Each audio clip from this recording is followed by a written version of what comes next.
Buen día a todos, ¿cómo están? Que el Señor les bendiga. El último estudio bíblico del año de la Iglesia Evangélica Bautista de Ituzaingó.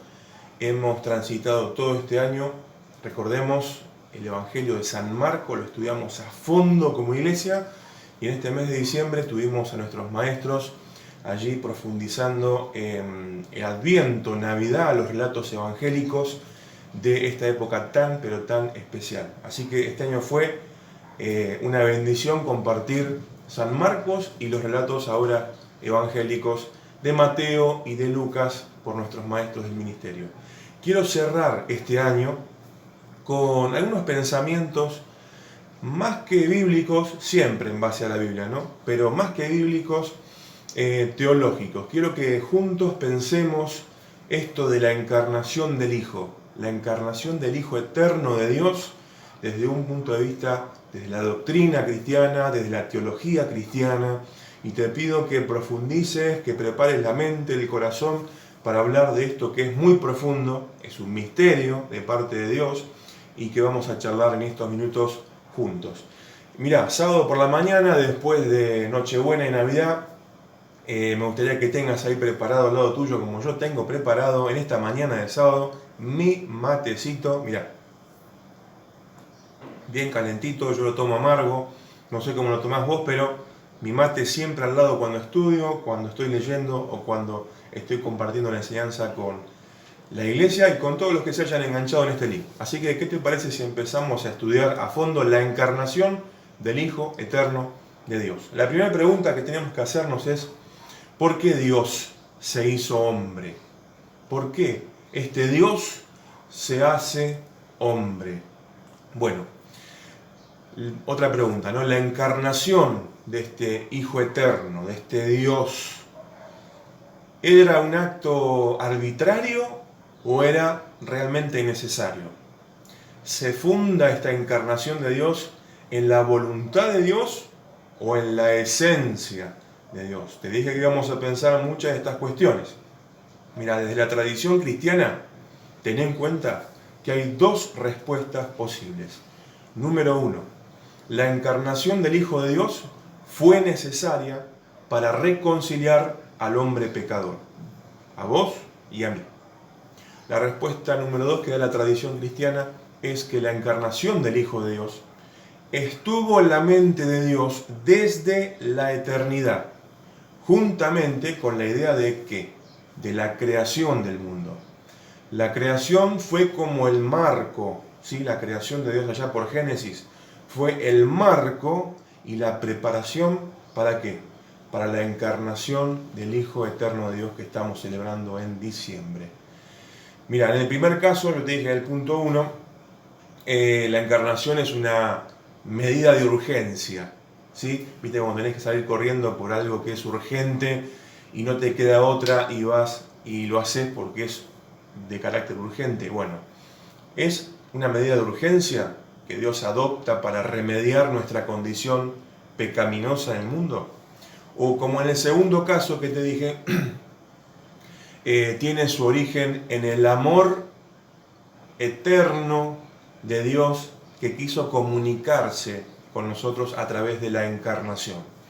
Bueno, mucho para pensar. La encarnación del Hijo viene a completar la creación.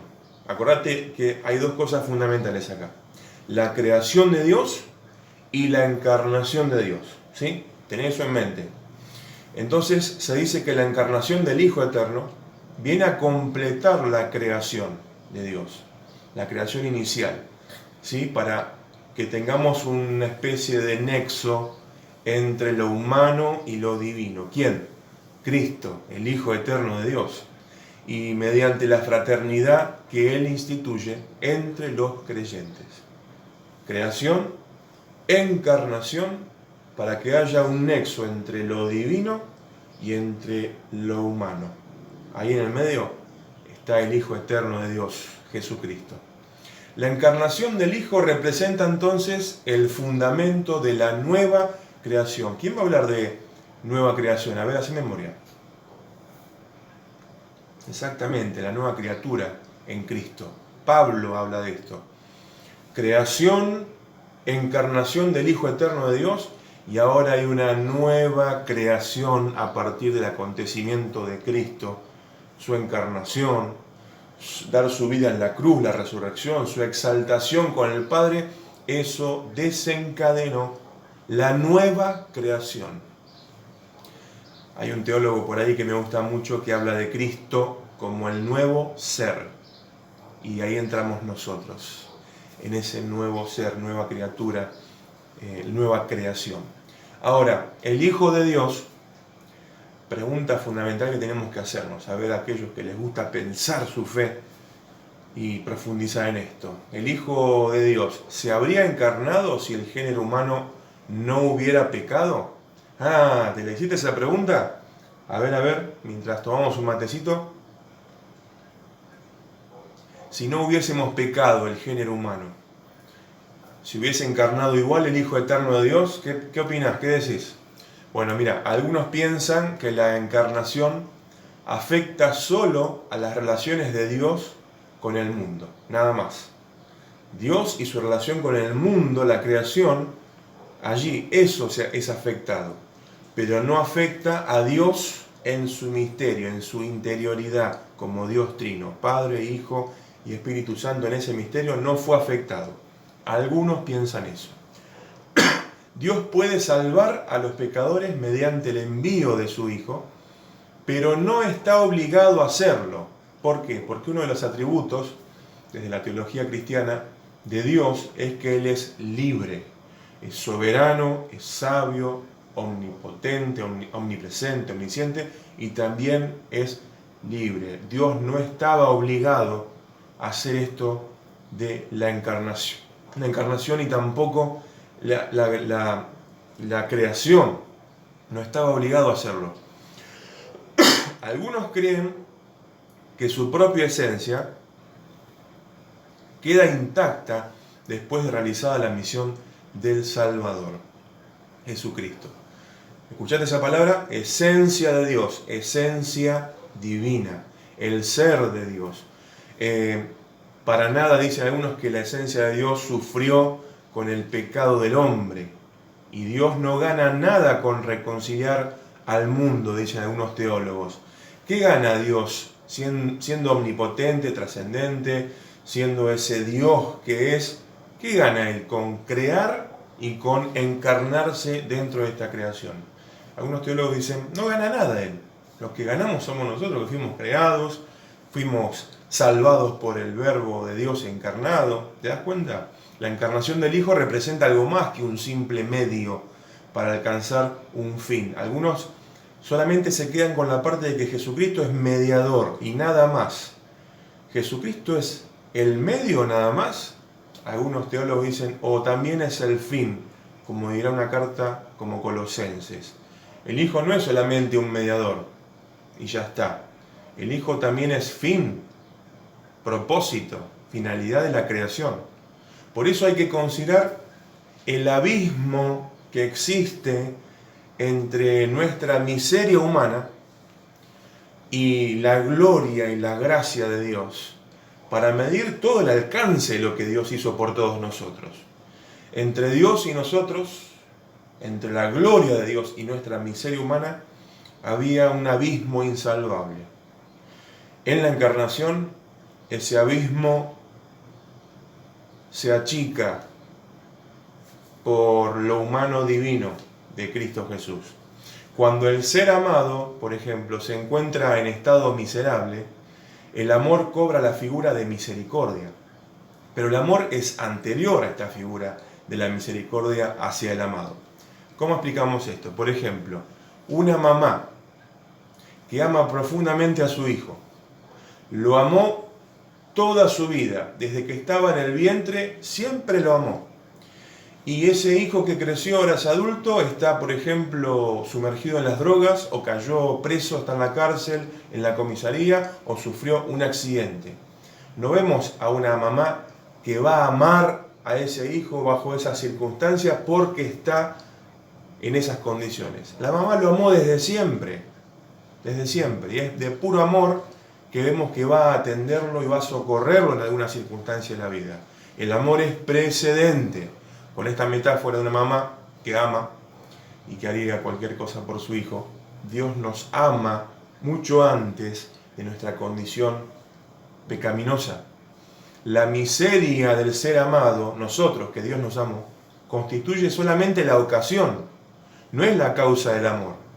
Dios no nos ama porque estamos en una condición pecaminosa, pecadora, miserable.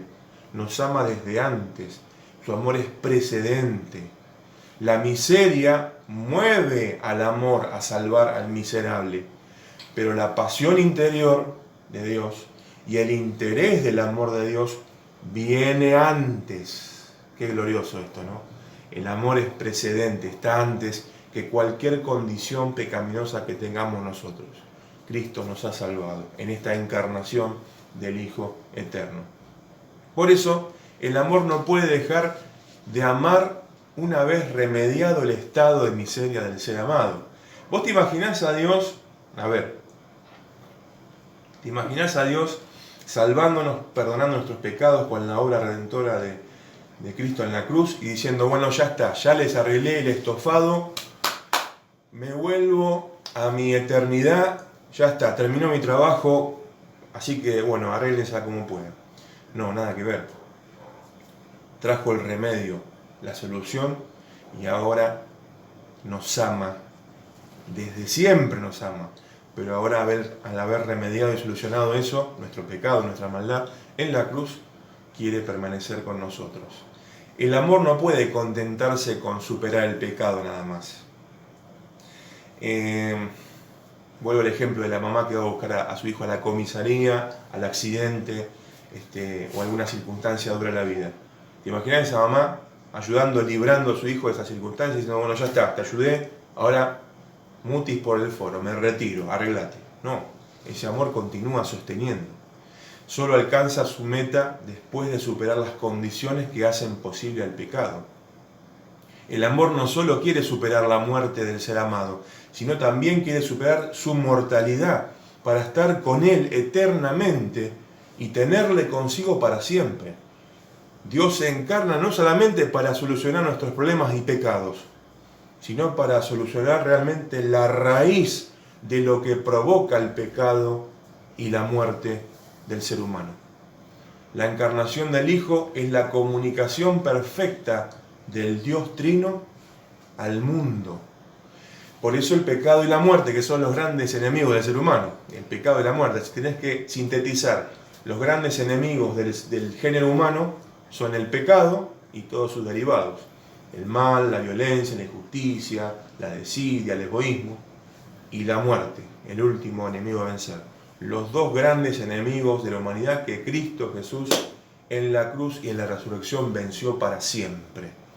Esos dos enemigos, pecado y muerte, corrompen el mundo y esclavizan al hombre, que son responsables de que el Hijo, hecho hombre, tuviera que adoptar desde el pesebre hasta la cruz la figura de siervo. Fíjate esa frase que fuerte.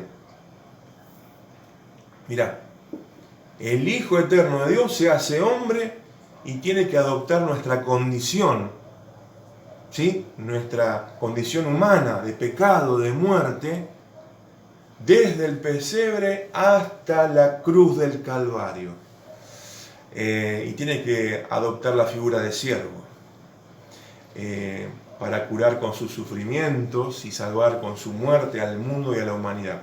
Ahora recordemos las palabras del apóstol Pablo cuando nos hace notar que Cristo no solamente fue entregado por nuestros delitos, sino que también fue resucitado para nuestra rehabilitación. Algunos habrán pasado alguna vez por rehabilitación en algún sentido de la vida. Bueno, el Hijo Eterno de Dios se encarna no solamente para entregarse por nuestros delitos y pecados, sino para nuestra rehabilitación. Es completa la obra del Hijo Eterno de Dios al encarnarse. Si Cristo reconcilió a los pecadores con Dios mediante la cruz, mediante la resurrección, crea la rehabilitación. Rehabilitar a alguien. ¿Esto qué es? Darle la nueva vida, la vida de Dios. Hacerlo nueva creación. Mirad todo lo que estamos meditando, pensando y celebrando en este mes de diciembre de Adviento, de Navidad. La rehabilitación del pecador es algo más que el mero perdón de pecados. No es solamente Dios perdonando pecados y ya está. Porque hay algo más. Dios nos introduce a la nueva vida. ¿Te acordás? Dios, perdonándonos, donde abundó el pecado, sobreabundó ¿qué cosa? La gracia. Pablo expresa así una desproporción desmedida que existe entre el pecado nuestro y la gracia de Dios. Una desproporción abismal. Pero sin embargo Dios nos amó y nos salvó en esa desproporción. Hay como un excedente. A ver, alguno que tuvo alguna vez comercio, alguno que ahorró y tuvo un excedente, algo que le sobró y estaba contento, que bueno, mirá, me sobró esto. Hay un excedente de la gracia de Dios sobre el mero perdón de los pecados y de la reconciliación de los pecadores. Este excedente de la gracia, que desborda la gracia de Dios para el perdón de nuestros pecados, representa la fuerza de la nueva creación. Vos y yo, creyentes en Cristo, somos la nueva creación. Todo esto por la encarnación del Verbo de Dios. Y esta nueva creación viene a perfeccionar la creación inicial de Génesis. Viene a ser perfecta por el Hijo eterno de Dios. Por eso, el Hijo de Dios no se hizo hombre solamente para expiar el pecado. Algunos se quedan con esa idea nada más, de que Cristo vino para expiar. ¿Te acordás? Antiguo Testamento, se derramaba la sangre animal para expiar, tapar los pecados del pueblo de Israel. No solamente para eso vino Jesús, sino principalmente para perfeccionar la creación de Dios. A mí me gusta usar esta metáfora con los autos. Dios nos dio un auto a la humanidad, le dio un auto a la humanidad y la humanidad termina chocando de frente ese auto. Ahora, cuando Cristo, el Hijo Eterno, viene a salvarnos, no es que viene a hacerle lavada de cara al auto ese con un poco de agua, con la hidrolavadora, lo viene a aspirar los asientos, viene a hacerle chapa y pintura. No, Cristo viene a hacer un auto nuevo, porque lo chocamos de frente. Tiene que empezar de nuevo a hacernos una nueva creación. Hay que hacerlo de nuevo al auto ese. Le chocamos el auto a Dios. Cristo, el Hijo Eterno de Dios, viene a hacerlo de nuevo, porque Él es ahora el Hijo Eterno, se encarna y forma parte de la creación, y desde ahí nos salva.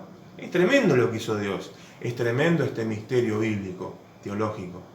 Por tanto, el Hijo de Dios, responden algunos teólogos pensadores cristianos, el Hijo de Dios se habría hecho hombre igual, aunque el género humano no hubiera sucumbido al pecado, piensan algunos.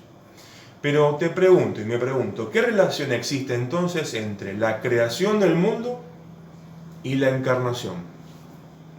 ¿Te acordás cómo termina la creación del mundo en Génesis? ¿Quién es la última creación y la corona de la creación de Dios? La creación del ser humano, del hombre, a imagen y semejanza de Dios. La creación termina, la sinfonía de la creación termina con el ser humano como corona de la creación, imagen y semejanza del Dios creador. Si Cristo es la encarnación del Hijo Eterno y su aparición se interpreta como la presencia de Dios hecho hombre, entonces tenemos que decir que en Cristo se cumple la promesa hecha en la creación del hombre como imagen del Dios invisible. Por fin, después de tantos años de la creación de Dios, llega el hombre verdadero, auténtico, perfecto, la imagen y semejanza perfecta ante Dios, Jesucristo, hombre. Y se cumple la promesa de la creación. Cristo es el hombre auténtico, me gusta esa frase, en este mundo perdido e inhumano. Por eso los hombres hallan en la comunión con Él la verdad del ser humano. Cuando vos y yo decidimos seguir a Jesucristo, nuestra humanidad se va perfeccionando, madurando, porque va al molde, al ejemplar, al original que es Cristo Jesús, al Hijo Eterno encarnado. nuestra humanidad se va perfeccionando. Somos cada vez más misericordiosos, justos, amorosos, piadosos, como Él. Se va perfeccionando nuestra humanidad. Lo inhumano se convierte en cada vez más humano por el Hijo eterno de Dios encarnado. Por eso la encarnación del Hijo tiene un significado en sí mismo. El Hijo es la palabra mediante el cual el Padre crea al mundo. ¿Escuchaste eso? El Hijo de Dios es la palabra creadora del Padre y le da la existencia a todo. El Hijo es la imagen de Dios que el Padre propondrá como modelo a los seres humanos. La propuesta de Dios en la encarnación es: miren, este es mi Hijo, Jesús, el Cristo. Esa es la humanidad que yo quiero que ustedes vivan, de cara a mí. ¿Qué desafío nos tira Dios en Cristo? El Hijo representa para los hombres el verdadero ícono de Dios. Como dice Colosenses, la palabrita ahí de fondo en griego es eikon, ícono. Jesús, el Cristo, es el ícono, la representación perfecta del Padre Dios. Por eso la creación inicial en Génesis queda abierta de par en par, aguardando la aparición del hombre perfecto, auténtico, verdadero, Jesús el Cristo. La creación de Dios abierta para la aparición del Cristo, el verdadero hombre, del hombre hecho a la medida de Dios. Queremos ser, Señor, a la medida del Cristo, de la imagen de Dios. Acuérdate que Cristo en el Nuevo Testamento se lo trata como la copia de Dios, la imagen de Dios, es el reflejo de Dios. El Hijo es el ejemplar. Me acuerdo cuando trabajaba en la imprenta con mi viejo y él me mandaba una imprenta con el famoso chablón, era una madera con un hierro, y ahí iba la impresión del logotipo de la empresa que íbamos a hacer algún trabajo. Y ese era el que iba a servir para hacer el resto de la producción, era el modelo, el ejemplar, no había que perderlo porque salía mucho. Era el chablón, me acuerdo, el cliché que iba a usar para imprimir 1.000 veces, 10.000 veces. Jesucristo es el ejemplar para que todos sigamos ese mismo modelo ante Dios. Es el ejemplar divino para los hombres y puede convertirse en el mayor de una multitud de hermanos. Jesús, el Cristo, es el mayor de una multitud de hermanos y hermanas. El que se asemeja al modelo del Hijo alcanza la plenitud de su ser humano y realiza en sí la promesa de Dios. Al seguir a Jesús, te realizás como ser humano y cumplís con las promesas de Dios. Si el mundo de Dios está orientado al hombre, acordate, la creación de Dios en Génesis y la corona de esa creación es el ser humano. Y si el ser humano por excelencia es Cristo Jesús, quiere decir que la creación está orientada, direccionada hacia el hombre y hacia el hombre perfecto que fue Jesús el Cristo, el verdadero hombre. Ahora te voy a hacer una pregunta tipo, ¿qué fue primero, el huevo o la gallina? ¿Te acordás cuando jugábamos eso de chico? Bueno, ¿qué fue primero entonces? Si la creación está de cara a la encarnación del Verbo de Dios. Estuvo pensado en la mente y el corazón del Dios eterno la encarnación primero, porque la creación iba hacia allí, o primero la creación y luego la encarnación. Bueno, hay diferentes posturas sobre este tema. Te dejo que pienses la tuya propia. Mientras pensás, tomate un matecito. La encarnación del Hijo no es un hecho indiferente a Dios, ni una acción necesaria a Dios. Si Dios es amor, es obvio que quiere comunicarse Dios de manera amorosa. No lo hace para sí mismo, sino que se comunica con esa creación y esa encarnación, se comunica por amor con un otro. Y ese otro sos vos, soy yo, es el género humano. Acuérdate que en muchas prédicas dijimos que Dios es el totalmente otro, el diferente a esta creación, a este universo.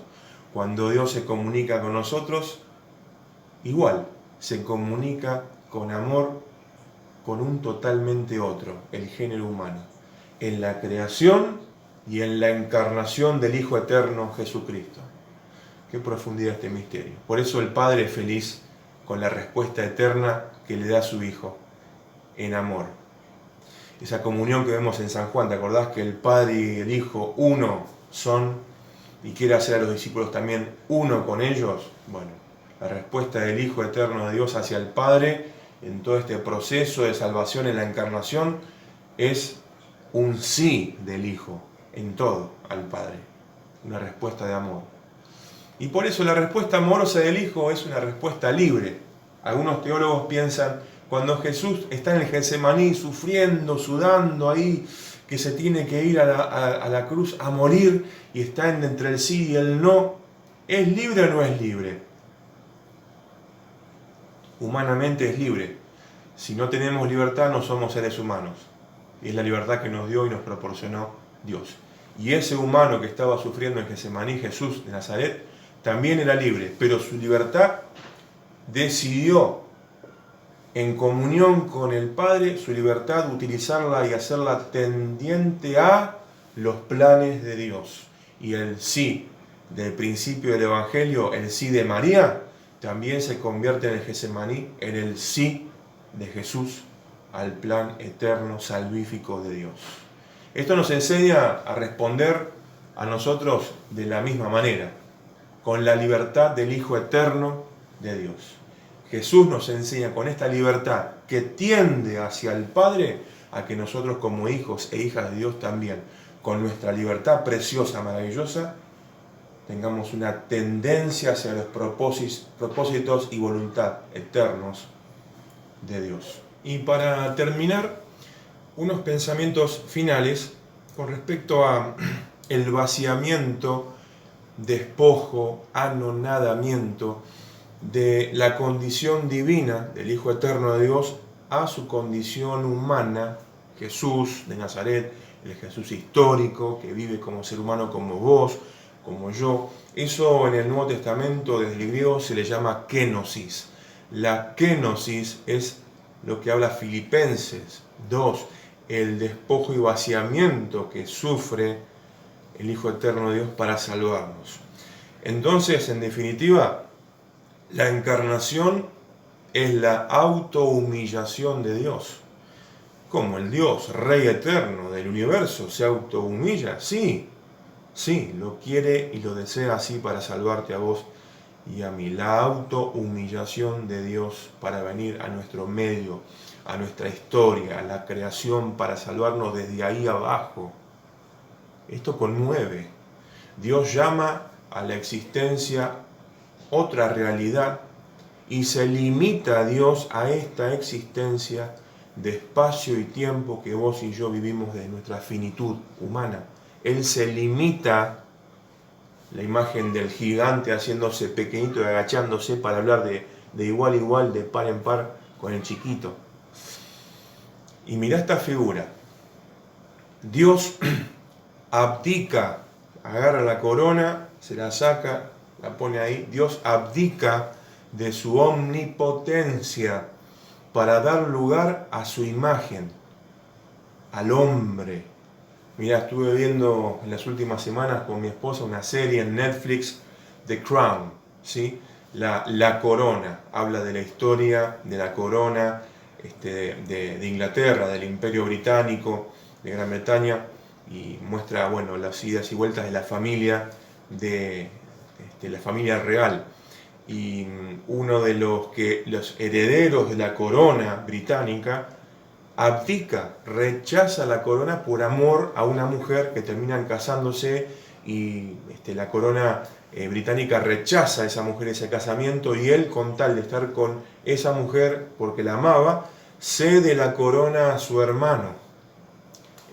Fue un caso muy famoso allá en Inglaterra, ¿no? Abdica.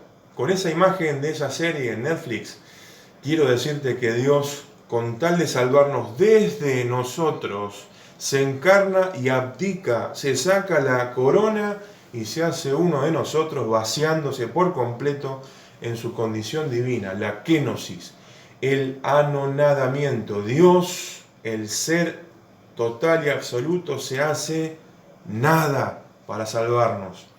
Y comienza con la creación del mundo esa kenosis. Alcanza su figura última en la encarnación del Hijo de Dios.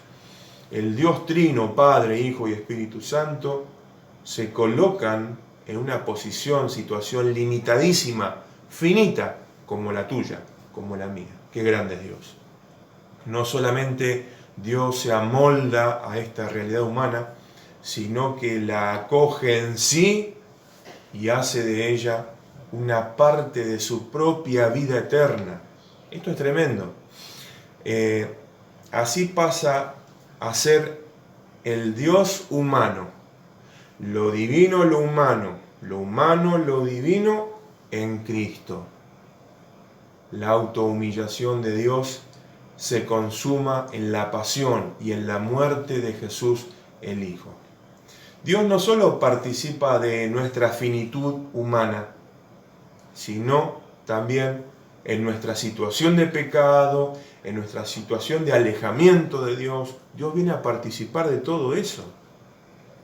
Es como el papá que se acerca al hijo que está peleado con la familia, con el mismo papá, y lo trae nuevamente.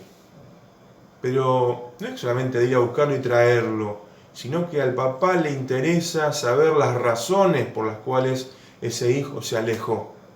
Trata de ponerse en su lugar para empatizar, para asumir ese alejamiento. Con esa metáfora quiero decirte que eso hizo el mismo Dios, eterno, uno y trino.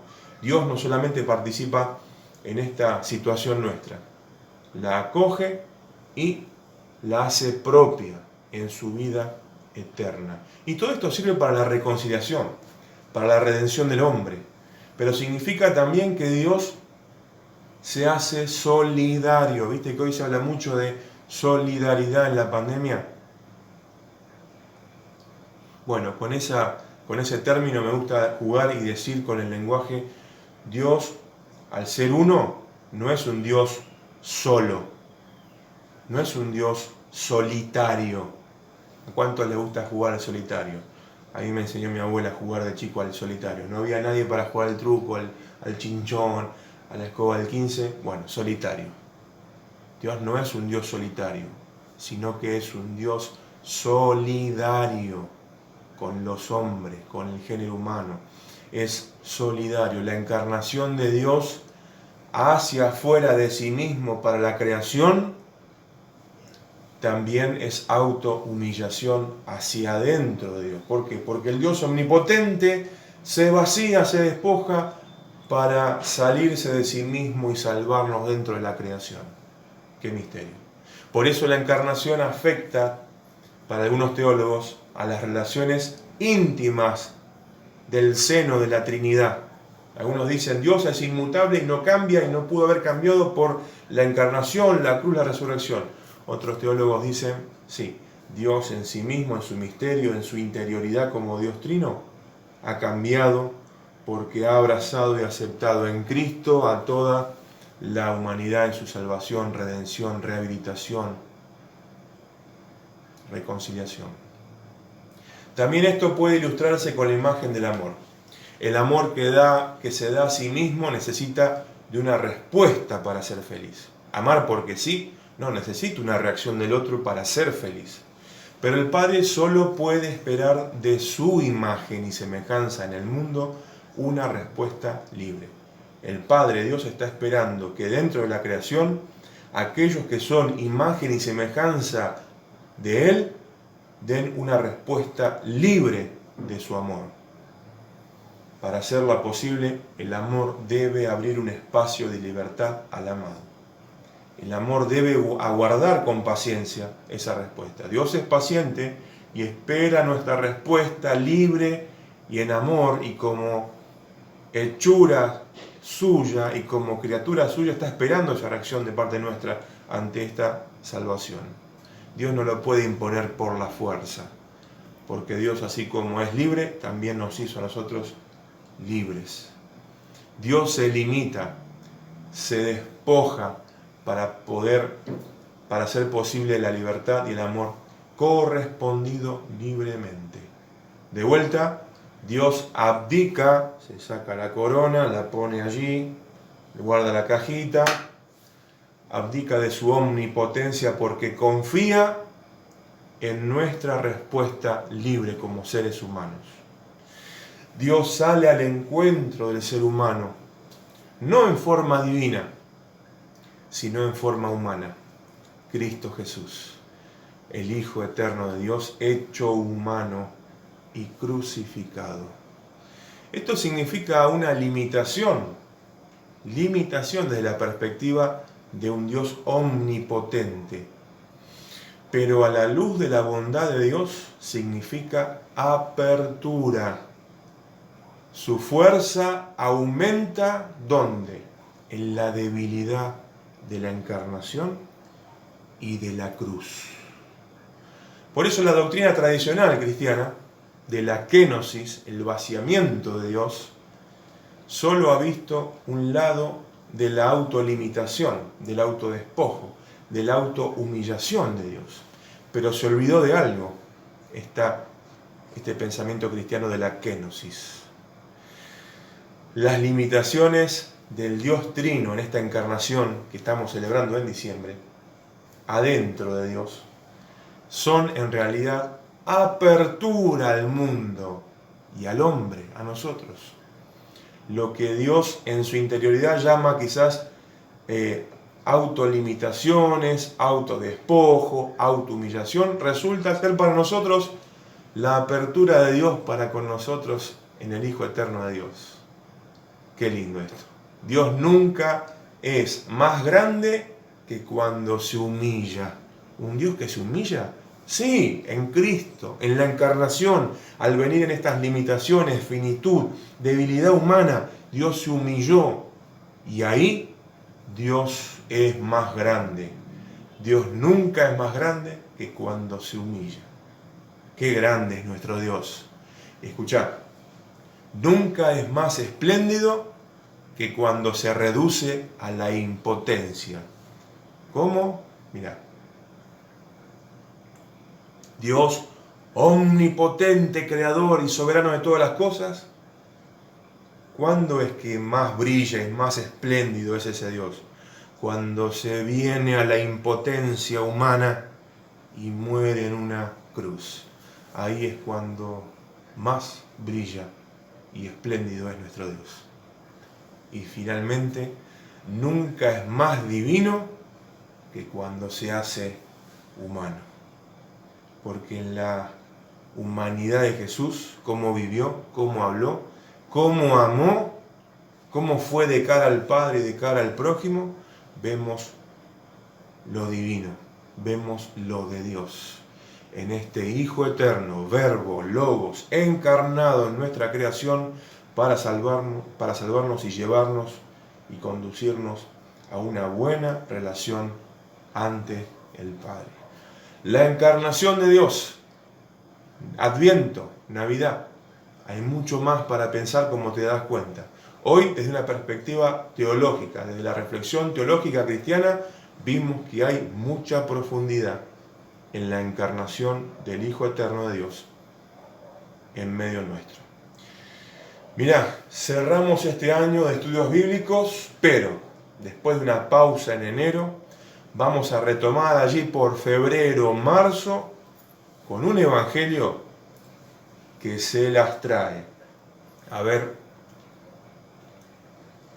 es el evangelio de San Juan.